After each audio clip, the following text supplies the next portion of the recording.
Bramo ato eha eye UTV eso omanma yemamu nyina aha emwakwa aba omanmu ene amanone nsem de esemufo asone so ede amaye no ye de agoprama so de beka ho na don hweba ko entem yakenkan ede asom se kase this with chocolate drink cocoa papa ena ye de aye de ohia eye enso hie Afia special ice ensuo e wodwa so ede and special drinks ebo in chidom best point savings and loans and the best assurance any enyumeku a ekita imu a yade ensem no eba yenhwe ensem a wobeti ebie enu adam panyifo adi medie fefefe ahye African Union Day mukina ewo enkan gropon emo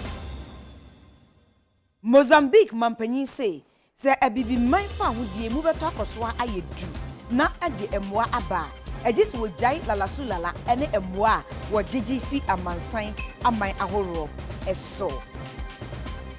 Arise Ghana Group ese June busume ne da etoso aduonu ebaako wo mo boye oyekire etia aban no esanse Ghana yehye na sikasemu ahoche bebre nanso ena omanfo enemo. Yekopiem ewo emfimfi mantam emu a Twufu Press number 1 adehye say eniema bia eboa ema odasenia sitirem ekoyie no omodie wopa won ho a wohu asene aban sorry ensem bebre eka we mu makinkan e de ama o say kase okinkan for eyeme obahima Afia kire Asiedu yenti ensem enchim enura mebusumi ne da na etoso aduonu enum ena empanyifo etwehie mu ewo enkrai na ni nyina eye African continent abibiman a wo mani age a wo bose na wo hyefa ebra wode won sa hyenti ase apam ase emma eye Organization of African Unity OAU a enei eye AU no empanyifo de won sa hye nkrata ase agitu mu no na wo hye ho fa fefefe ewo enkrai. The Africa Day bears significance for our continent and our people. On this day, we pay tribute to the founders of the AU. We remember their commitment and sacrifices for the decolonization of Africa. We pay homage to the Pan-African vision and the common goal to place Africa on a path of development and progress. We therefore take this auspicious opportunity to pay tribute to the first President of the Republic of Ghana, His Excellency Dr. Kwame Nkrumah, for paving the way for the independence and freedom for Africa states. Through the African Continental Free Trade Area, we shall increase intra-African trade, create economic growth and prosperity for all people. Therefore, we commend Ghana for hosting the Secretary of the EFCTA.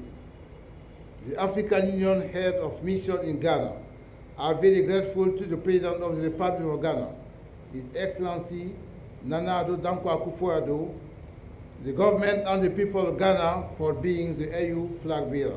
I therefore would like to seize this opportunity to convey warm felicitations from the government and people of the Republic of Ghana to all Africans, both within and without, on a significant day in the history of the struggles of the peoples of the African continent for our collective freedoms, identity, cultural values, and dignity.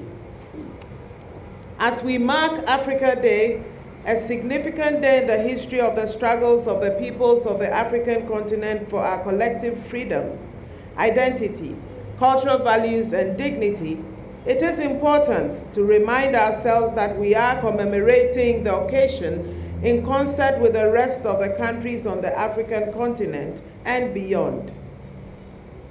59 years ago, the Organization of African Unity, the OAU, was formed to rid the African continent of the remaining vestiges of colonialism, and by doing so, ensuring the complete political emancipation of the African people. The OAU had as its main goal the promotion of unity and solidarity amongst African states through drawing on the collective strength of its members in protecting and safeguarding the territorial integrity of the member states.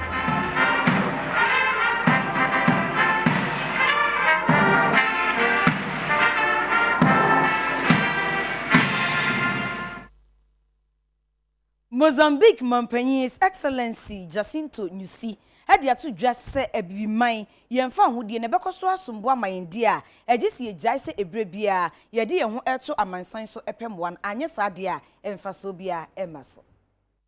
Gostaríamos de exprimir os meus mais sinceros agradecimentos em nome do povo e do governo de Moçambique. It is our high interest to understand how Ghana achieved that in the extractive industry has been considered, which is being considered one of the best examples in the world, where the discovery of oil and gas and the precious minerals did not mean the so-called Dutch disease, but a benevolence for the happiness of the people and the prosperity of Mozambique. Members, I think that I don't have the appropriate words to describe the speech that His Excellency the President has just delivered. All I can say is that it was rich with knowledge and wisdom, and that we are so grateful that you shared this with us.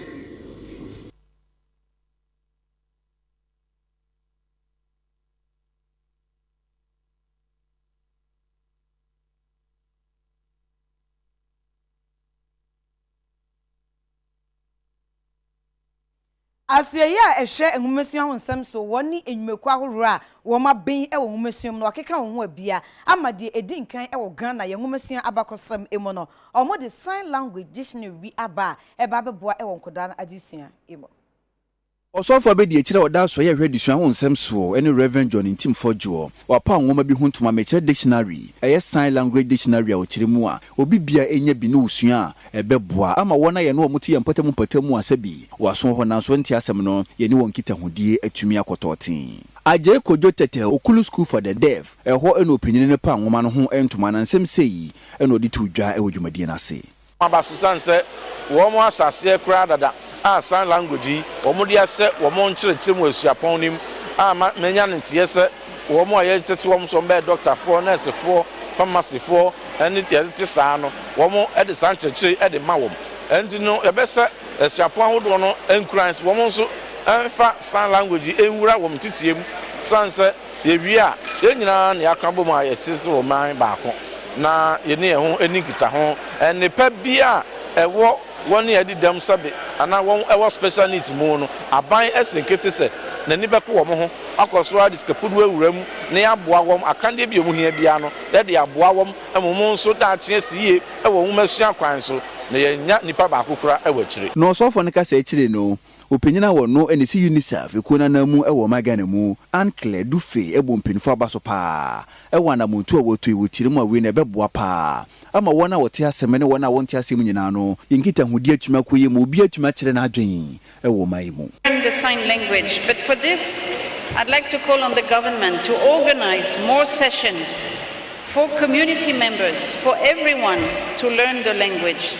This will go a long way in promoting communication between all people, including people in this school, but beyond. UNICEF is committed to work with all of you. We want to thank USAID and Peace Corps for the support in printing the manual, and also the Ghana National Association for the Deaf for their commitment in making this dictionary a reality today. Together, we'll continue to work and to leave no child behind. National security asueno ediaseda magana fo nyina se eyomo fe se wo mo de campaign a yato ni din see something say something baye no Ghana for asom na wo mo airtime wo machi na de eyo mwanwane say wo se bese donhwe aduasa 30 hours a wo mo bie wo mo 99 no etumo no ene e course bebro empim du 10,000 ne akire he na wo manya no mo beji information nyina bewi o mani abre na wo mo pese o mo ye nhwehwemu no wo bekom na chese nya course papa matric course prank course nko a he na Ghana fo bi e de ekọ wo makache eno no mo se o mo sere enkebe ya omanfo mo yesa na wo mo enyae esanse enam sa kwan no so ma omanfo bi a womo information eye papa nanka bambom ebeboa womo e wo ndwumadie mu no saafo ni nyina course na tia ka echi tenten omo frekra se beye a omo die no betom ama mpanyimfo atum ni omakasa no na chese aye den enti we die eye ensem a Ministry of National Security enam yenda uboi so ede to omanfo nyina enim se Ghana for enya hweyi wani so se de motai campaign no echi nenso se mo be course a enya papa ede be dada wo mo se o madaje die nyame anim wo se emmoa emadwumadi a esi wani so no enwie peye asem koya ehono many intelligence and security analyst Sani Adib etwetwe enkomo Sani UTV suni mahai wi abokode ye wo memu na national security for ede campaign ya ba see something say something na wo bibi ka na chese 999 eso e na wo de echo campaign yi wa ben obambom ohu ne sen eye US Sani mente won kan wadaro magina ye mame Timika afedi eye okay. Me say campaign no very similar to US or more departments for issues okay. On the fact that government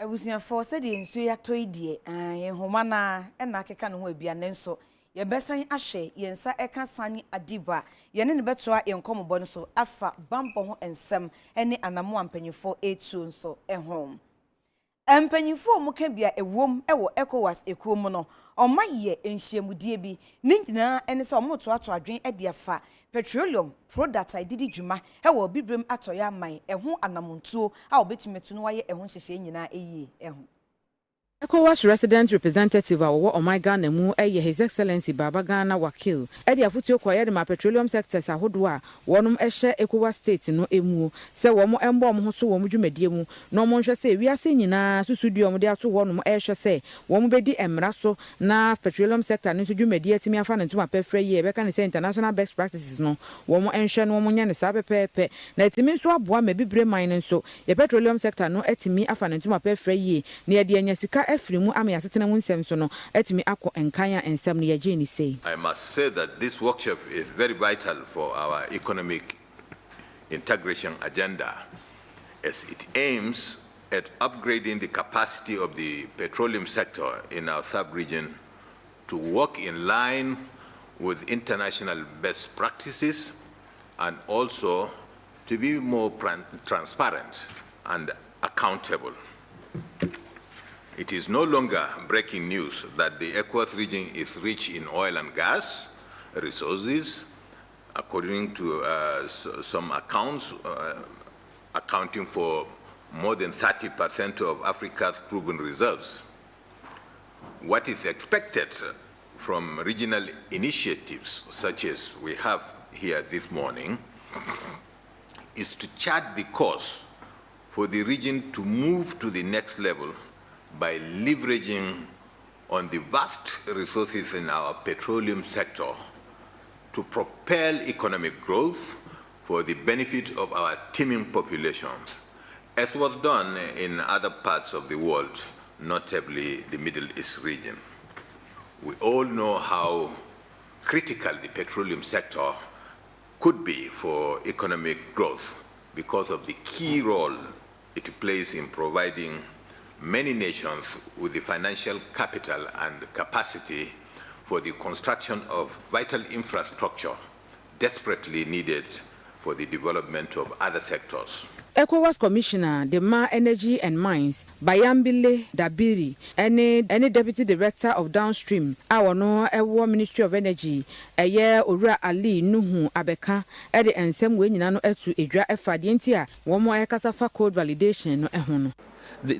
Some of the benefits will be that when you are in any of these countries, you'll use the same methodology, the same codes to do your exploitation and exploration, so that when the funding partners and all that come, when they go to the Ivory Coast, or they go to Nigeria, or they come to Ghana, or they go to Togo, they will all have similar arrangements to govern the exploration or exploitation of the oil.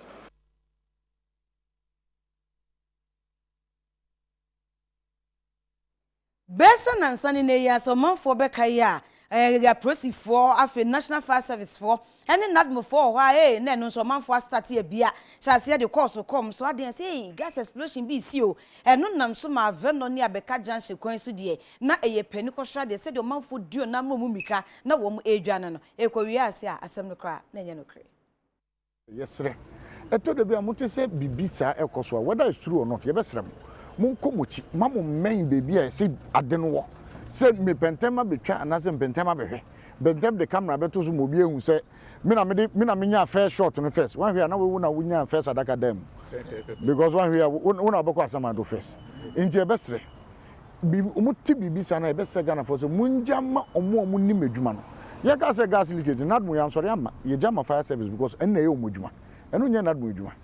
Omuno more expertise on which me have said no credit e koso wo hono then e beti me afa so no more advice na ye di omuchi na abo mo amomai e fire service no ye ja e fire tenders no kwan e ma omo ba ham premier no e be chin ya omo anti gas bia enyu e ko trinity gas e ko ammo gas e bia omo ton gas na ho nyina ye omo anti gas bia se serve e bon enu echi ena didi mu ana enwumre nso yasanso atibio nti eno de eye agencies ni nyina fire service police nadmo any agencies ekeka ho nyina ye botwi ne nyina yaba ye bechi aye search a efata nyina akọ trinity gas akọ ammo gas ho nyina leakage bia na se LP gas bia enyu nti ye hu se bibia enni ha saa se ne ayete no na amafo sika na eche na ese ya bara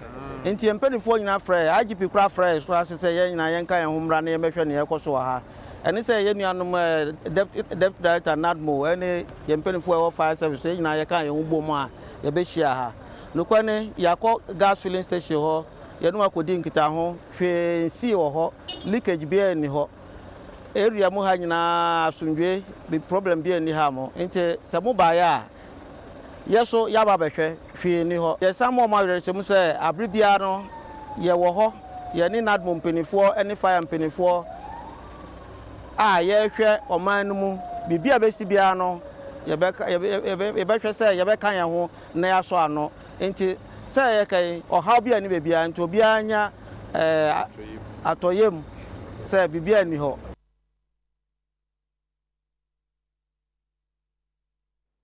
Meko ahumanisu ebio orasani adib memo akwa ababio ye nia aha fe de muda ho pa na o ka bibia fa campaign ho o se say hin for de okay so campaign no it's the US or Department of Homeland Security almost so if you see something say something so when you know a premise on the fact that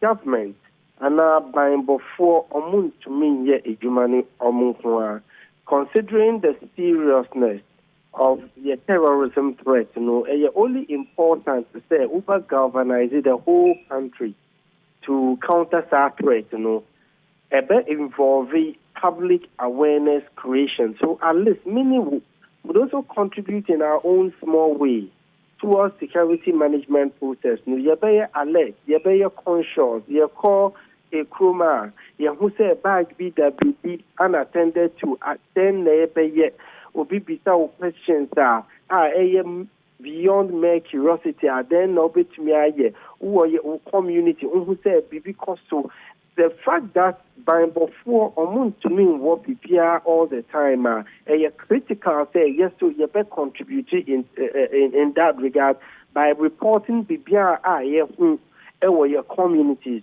That doesn't make sense, and that has the potential of bringing us harm. Entering the public awareness, no, very important. But Baminka Biom say, Adia echo so in Eneno, long overdue, because if you see something, say something, no, should have happened 2 years ago, because our threat, no, even at the beginning of this year, UN reports be.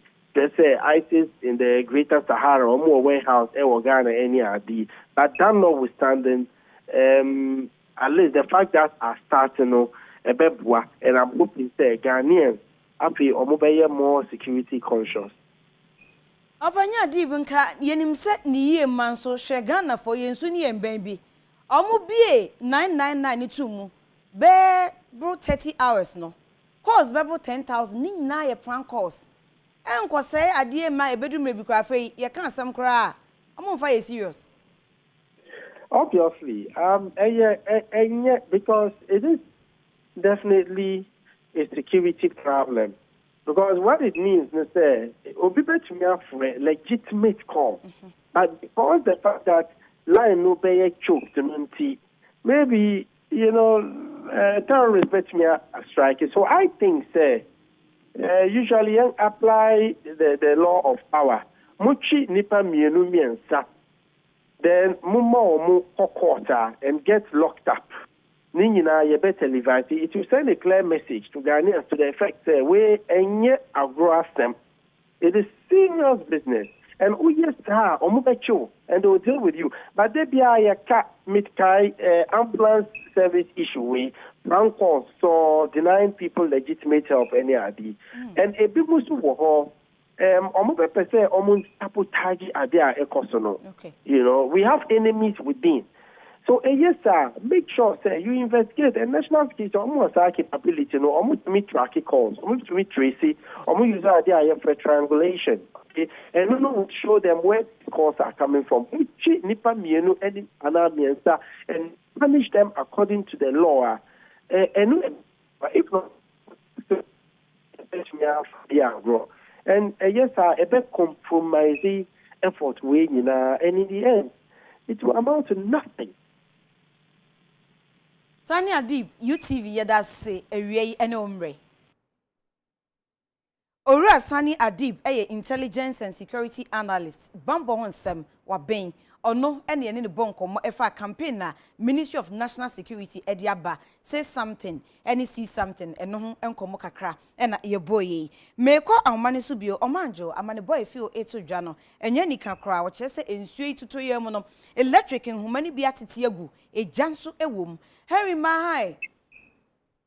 Yeah. I hate what you are manjo na wujina. Mijina Omanjo station UPK.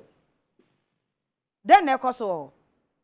About around 9:30 to 10 o'clock in a light and Omano. At Black Say, one side the Tigu Ubi store so, and one side in Oho. Now problem is one side in the power and the Omuntu light near. And our man so Etia the Tipa from the house on Colania, dear Waha. You should be to a family some way. As a Kunipana, it's not a very good light, number 50 problem because the water session 45 said, or mother chair managing your family say, so be a one hassle. And on one side, say, almost fair, almost timaba. The problem is there, and there you have fair reports in Amobai, Amazon Kwaba. If you are one about it, but no money is not on it, but yes, titija. Matter say they say nyamiadum baby Akyere no bia men ho. Matter there be no be afio no. Nsuo no so ate. Harry. Matter say nsuo no so ate. Nsuo no ate. Yo, ene ye da se ye beto nkra na ECG fo aba. Matter yo. Abusuafo we ye yama ne bofo Henry owo manjo. Electricity Company of Ghana Madaroma ye ne mo na di dwuma. omanjo ye se enhoma ne bi atete agu fom na de ma ne yehu ni se enkane ano munum no e na etitija madaroma yesre se enmanim ya mo na be ye ntientia wo ho e de amaye yentoa ensem no eso Arise Ghana eyekuo bi a enhya abanyanse wo mo ne asukufo nkabomu kobi afa ekuhuru a wo mo eye ahyen ho adwuma ene de obofo akeka wo ho abomu bia na wo mo nsentwofo nhyiamudie na so Ghana ye din o enti wo mo che se June bosome ne da etoso aduo no oye kire enom de eba Ghanaians that we shall be embarking on a mammoth demonstration on the 21st of June 2022 in the city of Accra to press home these demands. We therefore call on all Ghanaians who desire to see a change in the affairs of our beloved country to come out in their numbers and join us on the streets of Accra for this historic protest. Arise. This will be the first of a series of protest action we shall relentlessly be holding across the length and breadth of the country with the aim of bringing sufficient pressure to bear on the insensitive, corrupt and incompetent Akufo-Addo Bawumia administration. Ladies and gentlemen, Ghana needs to be safe now. I repeat again, Ghana needs to be saved now.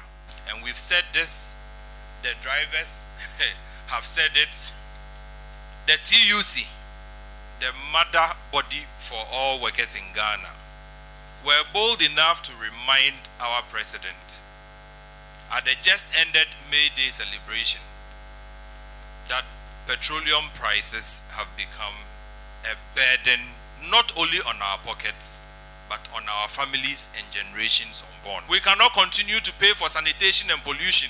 It rained just one day in Ghana. Look at the amount of filth. Yet when you buy petrol, they tell you to pay for sanitation. We cannot continue to pay for energy sector levy in the name of using that money to pay for capacity charges, when in clearer terms, as an energy mind, I know that at peak demand, we would even need to add installed capacity in order to go around. So the deception is overboard. Gold that yen discover ye. Gold that yen discover you. Ni nyina mo share Japanim. Gold that yen discover you. Enti ahemfo a moti krom ha maye din. Nananom a moti krom ha maye din. Gold etu asase so. Mo makwa Akufo de we di mu gold nyina akosi awowa. Mu gold a o kire bi pombe ho masase so nyina no mo say. Mo ma ho kwan mo ye din mo akama no atum. Nananom mo sorry. Empanifo okrom ha mo wai. Enyansafo okrom ha mo wai. Mo nyina madane ma. Mo ma yen sorry ni yen keka ye ho. Yen ti ye ho si monten so. Na yen kire Akufo-Addo say Ghana ye yakukudrofo ye nyehufo na ye nyema. It on the 21st of June.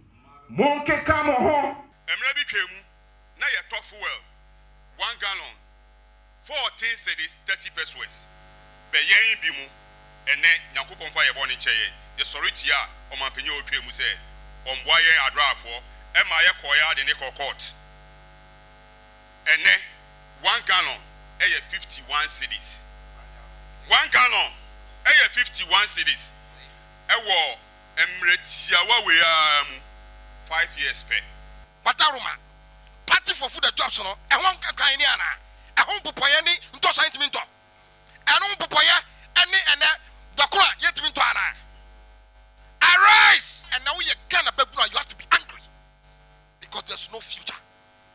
On my woman sabi and that's what be the baby and Kufo be few sabi yeah mo fra to me ka bibia ma from wadi e brebi ni e to odorovem oni pa no wayere no waye che yes anya ya ba and na you trap ball attacks and so and odorovem no sre da so. Arise.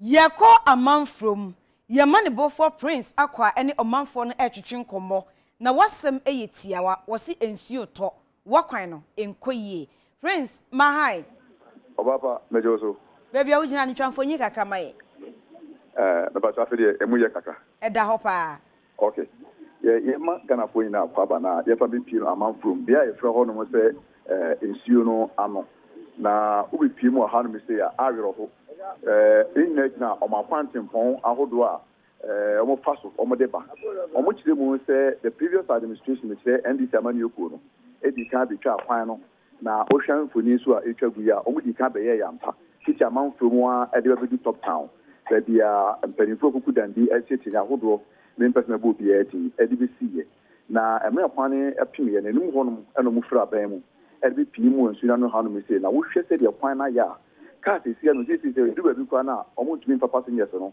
emi du ba bi a wo se odomo kokotu ani nti no be na si no afa moto for so complaining and ka se go nyina no se men ha mani ma ka se ka bia ncha da ya foforo bia wa ha wo be du atete ka chairman te ne hwan na se fo nkwan ne tumi efam ezan se omo fam ba kum ye no na akoyo hawo e wo ho no me nti ane bia ma ye fato ye ho so ni be twa kwantin pon no ne ne amafo ni bi nkomo e wo mesi ye ne nkofo ni bi nkomo ye no mo kasa ye nanso mataso bo ananti e be begina mu ha no tia station amene telefoni bi laba foni bi awo mo ni apre pa be di nkomo ni eti mo no di se no mo asrese mo sem bi akodo mo to telefoni no mo ahwe so me to pani mo akado YouTube so mo akado YouTube so e jesu empero do se na watwi ka wo kwan yuso na se na wo ka je telefoni kind of my almost 25 years ago. Na satan kwan kura ye. We musa but kwano ya kanka mo fiye. Be say mo panifo mo sorry mo dey na mo boye. Yes I am bekem. E ga su ye fam pem na pena o ka say. Uko juma a wiki bia o ka say. Uko pekura na ko to bibia o tuminya. Ndi yesremo mo modern na mo hwe kwano na mo ye wo ye daba foni bi na me ba wote on ka se omo chire mo se panifo mo modern a so mo hwe no mo nyere kwan fo mo se de kwan na ye ne de ensem fata se obi kwa bi nya ka se bi ha me ti sa abro no we se so se se time sa wo san kwan bi na ye kwan ni bi su ni bi kwa na de sugar gu mu a am se kuku na wanya wo de kono nti amanu yo 7 panifo ni bi nsem no e na wote se no mo ka no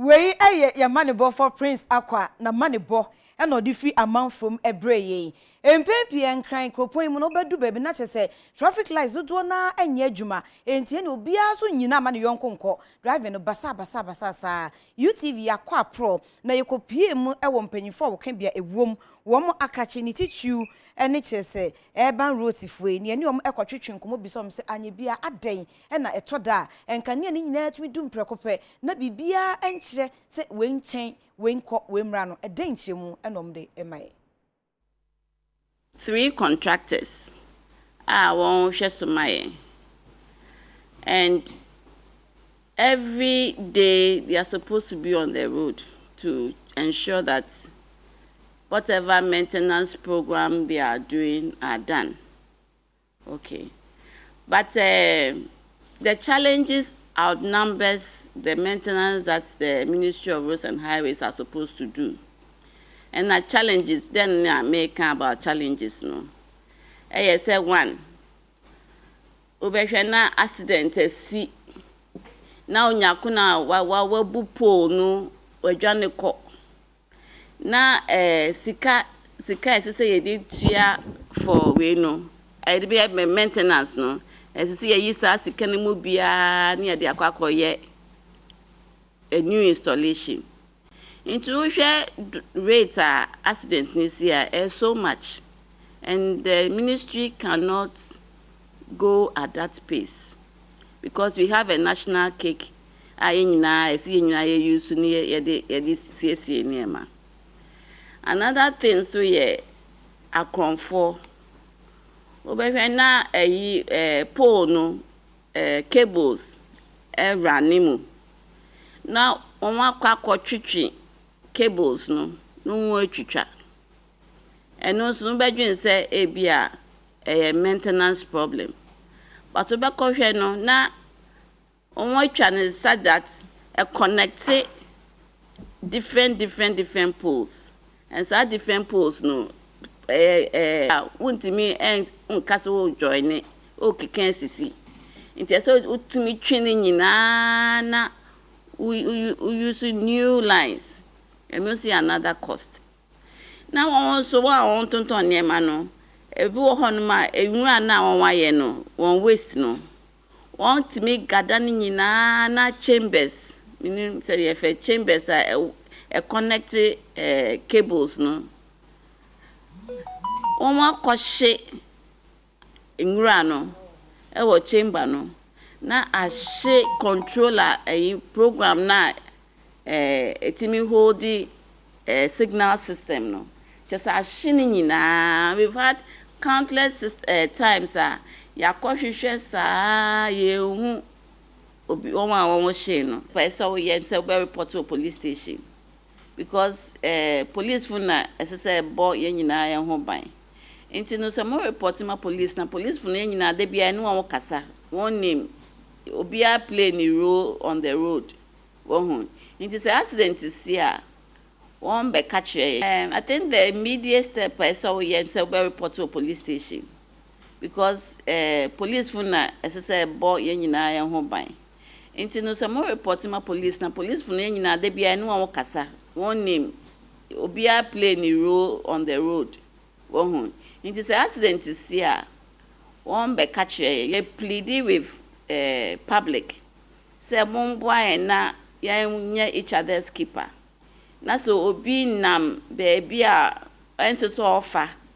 Esisi etimi and catch and so and etimi draw an attention. I think that's the right way. You draw an attention catch and say baby offer nenye. Na say bia or kwako you who say bia or your suspicious person na. Etimi so hu ne etimi hu how ebetimi draw police attention. No one boy in this regard. Yet wakasiye no eso na arehusem bi asi ewo afienya mataye kukwan no eso amane bone chese tipa track bia ne number eye GT 1926-15 eso anwia dese maami bia wahehye raba ewo nchen na oton no akonu ne mu prekope ekunu efrati asfasasi eso Omanfo wo mugina ho no mu bi omde omani ko atwa bi si hu se de abrehusemi esi ye beka ne se eyewitnesses e wo brofo mu no ene wo boy nkyiremu se tipa track ya ye kana asemi o feli ni break ndi ni break ne tefa so sa no ena che se nya ba bia mfa nani ankyire obai ne shop wa ene wo hyemu ene boy de wura mu nti epem maame no e wo ho no no ana mu mu hompo maame no wanka ejempo na nkantom se yakase ye pejande na kwa ya sabe akwaja ya hwe enti wotina nanom wonse do e wo ho no no a sabre kro no anso no che se Toyota car nsu si wono mu a ene car no nso anasa track no eyamo no nso basa na ne nyina mu no ene wo che se drop ani anu wo ka hyen we die eyade e pagya no de na kyerete ma general hospital a okokogya yarehwe e wo ho no mu na amane no sei ene wo mu gina ho no mu wo mu boyi mu tina company car bi apake roadside ho no ana tipa no nso alodu ahwe Fisher Hills a e ba ifi Shire Kosomo road a e be se akotema ntina company car no wagina obi AC free mu ntini pa ni si free ma na tipa car no oni omo ya tri na wo mtina driver no oni omo wo passenger side no omo kasa nto omo kasa nto den nani na ohun ya ne se sprinter company bus ni si wonom ana odi ko ball ni to nto odi ko ball ni to no ana lose control nto lose control na be car ne balance coil na small container bi nso esi right side ana tipa car no edi ko fa container na uma ba ko na esim ba ono Asante mantem suafo eye honorable Simon Oseimensa Ono anso na ye regional chairman 10-member election committee. Asema wode etudwa ene se ebrom de vetting dwumadie nyina ekọ awie no aba betudwa se enipa aduasa enkron a wogina apridi brahoro na wotwe wieye ewo NPP abaton emu no omo nyina omho so obetumi agina apre.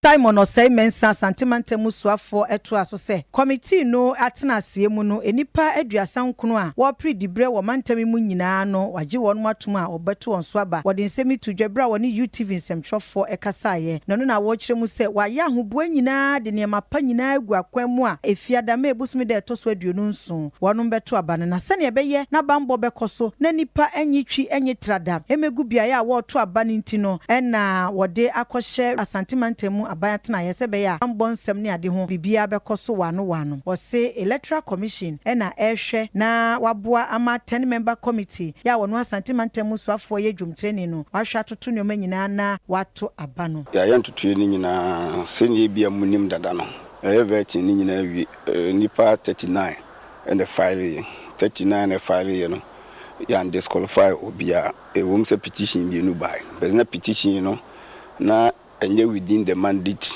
of the regional elections committee, no, you refer to the appropriate court, so monfa grievances no, and cohonum. 39 inina omunina a qualify omunina a contesting. And you know munina so ishia near the 2 women say Abani Batuno, Fiada, 27th of May. Now you bet 7 a.m.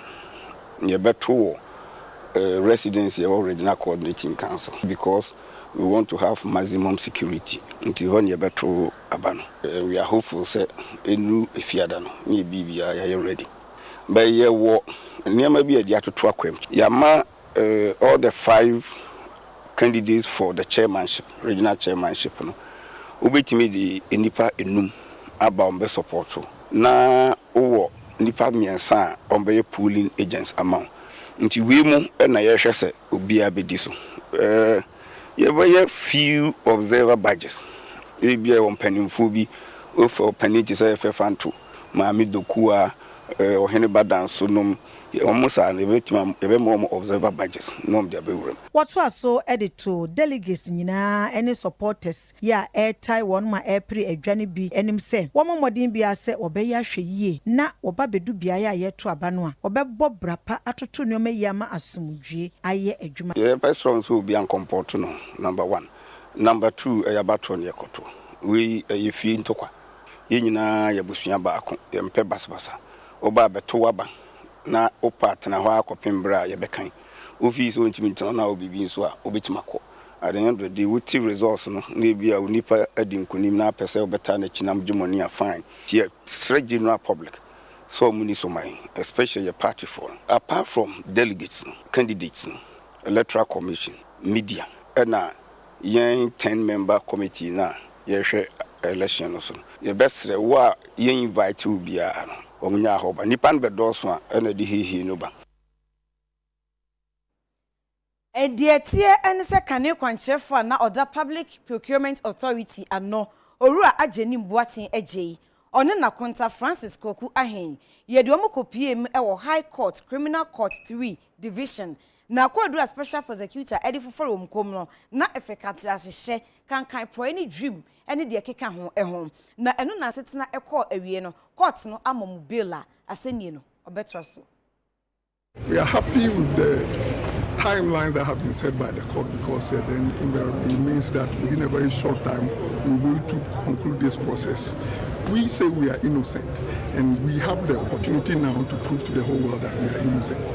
I know that the public out there has been prejudiced one way or the other by you, the same media, throwing about facts that you may not have understood. But now we are in a proper forum where every allegation will be interrogated and then the true facts will come out. We say we are not guilty and we'll prove it in court. We call the Chief Executive Officer of the Public Procurement Authority a small fish. That is what is going around.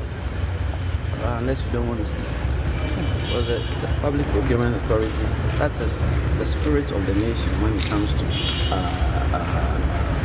procurement in the public sector. And if you call the chief executive officer of the Public Procurement Authority a small fish, then there's no big fish in the country. And in any case, corruption is corruption.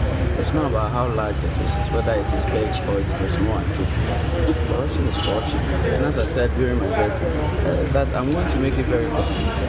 To make corruption very positive. So if we engage in it and we discover and uncover evidence that you engage in, it doesn't matter how small you are, big you are, or which water you swim, we will come after you and we will go after you in prosecution. Thank you, Mr. President.